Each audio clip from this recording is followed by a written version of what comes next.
Vamos começar assinalando o seguinte: outra característica da filosofia de Santo Tomás de Aquino é que é uma filosofia que não agride o senso comum. O que seria o senso comum? Uma expressão latina, sensus communis. O senso comum, há duas maneiras de abordá-lo, a partir do próprio Santo Tomás.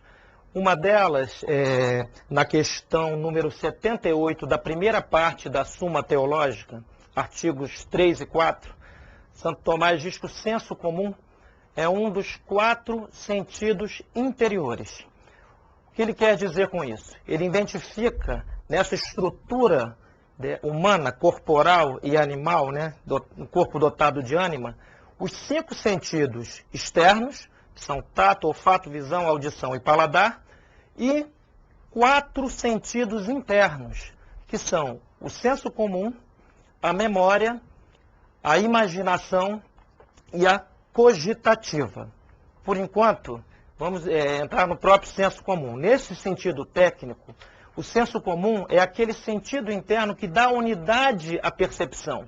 Por exemplo, que é capaz de informar a vista que ela vê.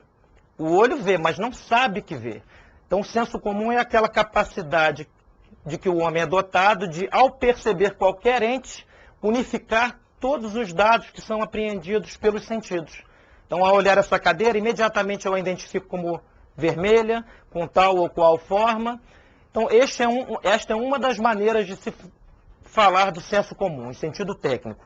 A outra é associar essa ideia à ideia de bom senso. Senso comum, em sentido menos técnico, não é outra coisa senão o próprio bom senso. Alguém que olhe uma cadeira e pense que é um quadro de Picasso, ou chegou num ponto de abstracionismo quase que beira loucura, ou não tem bom senso.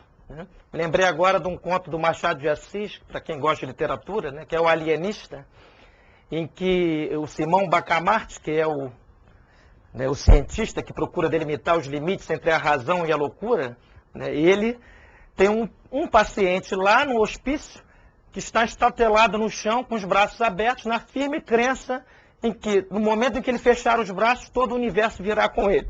Ou seja, a loucura não está próxima do senso comum e nem do bom senso. Então, a filosofia de Santo Tomás é uma filosofia do senso comum. E em que sentido nós podemos dizer que as filosofias posteriores a essa época escolástica agridem o senso comum? Elas agridem o senso comum justamente porque, não raro, partem de proposições que, analisadas nessa perspectiva do próprio senso comum, elas não satisfazem.